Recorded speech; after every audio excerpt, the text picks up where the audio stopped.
ఈరోజు మనం పాతాళ భైరవిని చూడడానికి అయితే వెళ్తున్నాము. పాతాళ భైరవి అంటే మీరు అనుకున్నటువంటి పాతాళ భైరవి సినిమా అయితే కాదు. డెఫినెట్గా ఇది మనం ఒక టెంపుల్ చూడడానికి అయితే వెళ్తున్నాము.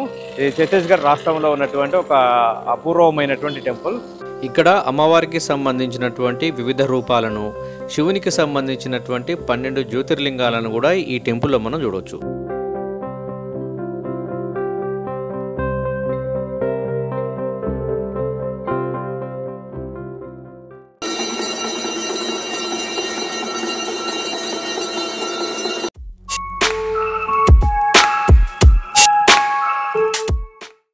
ఫస్ట్ మనం కాచిగూడ రైల్వే స్టేషన్ నుంచి ఛత్తీస్గఢ్లో ఉన్నటువంటి రాజ్నాథ్ గాంకి వెళ్ళడానికి వీక్లీ వన్స్ ట్రైన్ అయితే అందుబాటులో ఉంటుంది.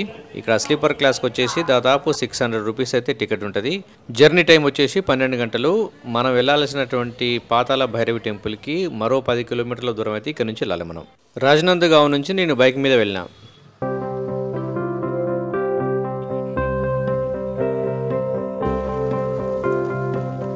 లోకల్ భాషలో దీన్ని బర్ఫానీ డ్యామ్ అని కూడా పిలుస్తారు.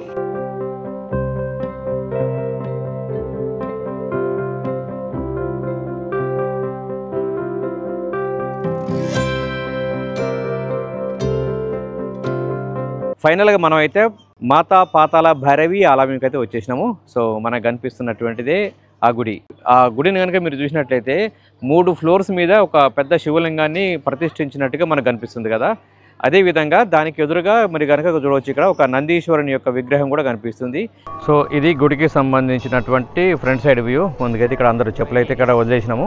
సో అక్కడ నుంచి మనం లోపలికైతే వెళ్దాము. ఇక్కడ మనకు మెట్లు ఉన్నాయి కదా, ఇక్కడ మెట్ల నుంచి మీద కూడా వెళ్ళొచ్చు. బట్ ఏంటంటే ఫస్ట్ ఇక్కడ గ్రౌండ్ ఫ్లోర్లో ఏంటంటే పాతాళ భైరవి అమ్మవారు అయితే ఉంటుంది. ఫస్ట్ అమ్మవారిని దర్శనం చేసుకున్న తర్వాతకి నెక్స్ట్ మనం మీదకైతే వెళ్తాం.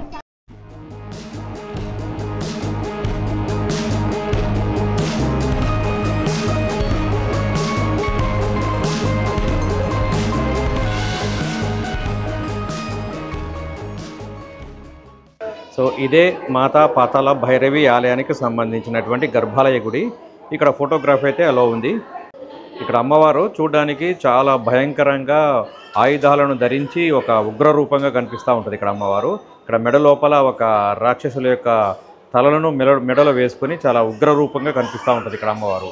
భూమికి కొంచెం అడుగు భాగాలంటే -1లో మనకు ఈ పాతాళ అమ్మవారు అయితే ఉన్నారు. ఫస్ట్ ఫ్లోర్లో మిగతా దేవతామూర్తులకు సంబంధించినటువంటి ఆలయాలు, మొత్తం 3rd ఫ్లోర్లో శివునికి సంబంధించినటువంటి ఆలయాలు అయితే ఇక్కడ నిర్మించబడ్డవి. సో ఇవన్నీ కూడా మనకు భక్తులకు సంబంధించినటువంటి ముడుపులు. సో తమ కోరికలు తీరడం కోసం అమ్మవారికి సమర్పించేటువంటి ముడుపులు ఇక్కడ మనం చూడవచ్చు. మనకు చాలా రేర్గా కనిపించేటువంటి స్ఫటిక శివలింగాన్ని అయితే ఇక్కడ చూడవచ్చు. మనం మీరు అబ్జర్వ్ చేయండి ఒకసారి. దర్శనం అయితే అయిపోయింది. నెక్స్ట్ మనం ఈ గ్రౌండ్ ఫ్లోర్ నుంచి మనం ఫస్ట్ ఫ్లోర్కి అయితే వెళ్తున్నాం.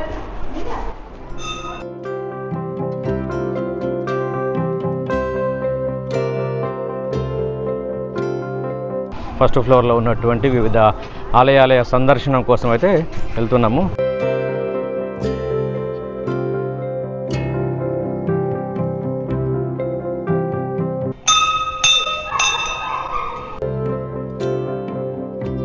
సో మొత్తానికైతే ఫస్ట్ ఫ్లోర్కి అయితే వచ్చేసినాము.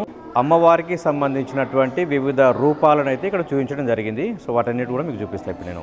సో ఫస్ట్ వినాయకుని యొక్క ఫోటో, మా కాళి, మా తార, లలితాదేవి, మా భువనేశ్వరి, మా చిన్నమస్త, భవానీ అమ్మవారు, మా త్రిపూర్ భైరవి, మా ఘూమావతి, మా మాతంగి, మా కమల, శ్రీ భైరవ్ బాబా, ఇలా చాలా రకాలకు సంబంధించినటువంటి అమ్మవారి విగ్రహాలను అయితే ఇక్కడ మనం చూడవచ్చు. సో నెక్స్ట్ మనం ఇక్కడ నుంచి 2nd ఫ్లోర్కి అయితే వెళ్ళిపోతాం. ఇంకా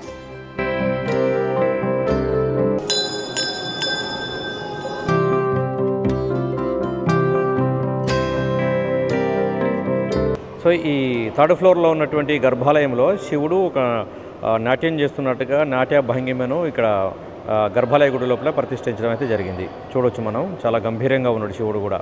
శివుని యొక్క 12 జ్యోతిర్లింగాలను ఒక నమూనా చిత్రాలను కూడా ఇక్కడ చూపించారు. వాటిని కూడా ఇప్పుడు మీకు చూపిస్తా. మనం 12 జ్యోతిర్లింగాలు ఉన్నాయని చెప్పాను కదా. దీంట్లో మనం చూస్తున్నటువంటి మొట్టమొదటిది శ్రీ మల్లికార్జున జ్యోతిర్లింగ. ఇది శ్రీశైలంలో ఉన్నటువంటి జ్యోతిర్లింగం. ఇది మనం చూస్తున్నటువంటి రెండవది శ్రీ మహాకాళేశ్వర్ జ్యోతిర్లింగ.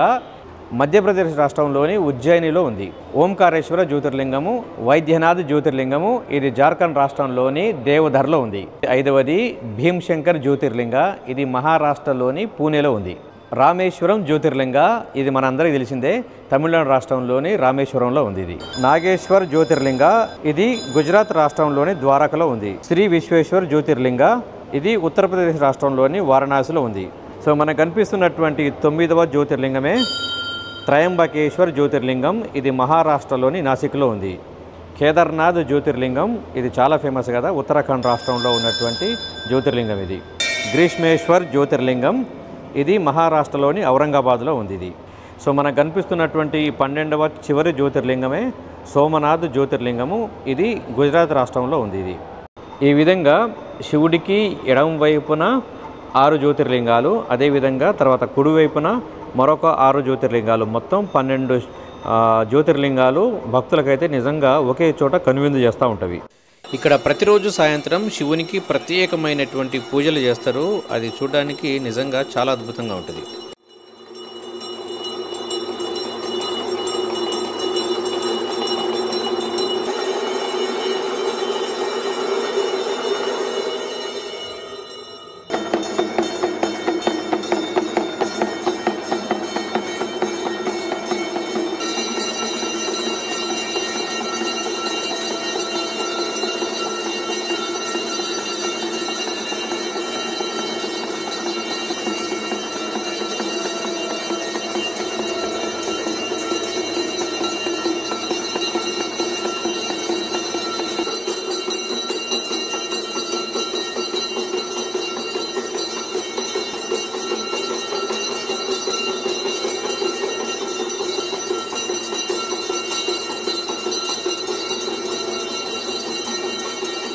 నేను శివునికి సంబంధించినటువంటి చాలా టెంపుల్స్ని అయితే తిరిగినా కానీ ఇలా డమరుకంతో పూజ చేయడం అనేది నేను ఫస్ట్ టైం చూసిన. It's a new experience to me.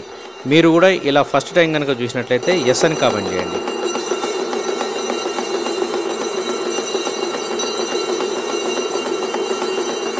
So ఈ అన్ని జ్యోతిర్లింగాల మీద నీటి ధార శివలింగం మీద ఎప్పుడూ కంటిన్యూస్గా అలా పడుతూనే ఉంటుంది. శివుడికి సంబంధించినటువంటి ఏ టెంపుల్లోనైనా సరే శివుడి విగ్రహానికి ఎదురుగా మనకు నంది ఉంటుంది కదా, సో ఇక్కడ కూడా శివుడి యొక్క విగ్రహానికి ఎదురుగా ఉంది, మనం చూడొచ్చు. నంది యొక్క భారీ విగ్రహం ఉన్నటువంటి ఈ గుడి దగ్గర ఇక్కడ కింద రాముడు, సీత, హనుమంతుడు ఉన్నటువంటి ఈ విగ్రహాలను అయితే మనం చూడొచ్చు. ఈ టెంపుల్కు దగ్గరలోనే మా బమలేశ్వరి టెంపుల్ కూడా ఉంటుంది. ఇది ఒక పెద్ద కొండ మీద ఉంటుంది. ఆ వీడియోను కూడా నేను షూట్ చేసిన, తొందరలోనే పెడతాను నేను మన ఛానల్లో. ఇది ఈరోజు వీడియో. ఈ వీడియో కనుక నచ్చినట్టయితే లైక్ చేయండి, మన ఛానల్ని సబ్స్క్రైబ్ చేసుకోవడం మాత్రం మర్చిపోవద్దు. Thanks for watching. మీ ట్రావెల్ విత్ ఉషాకర్.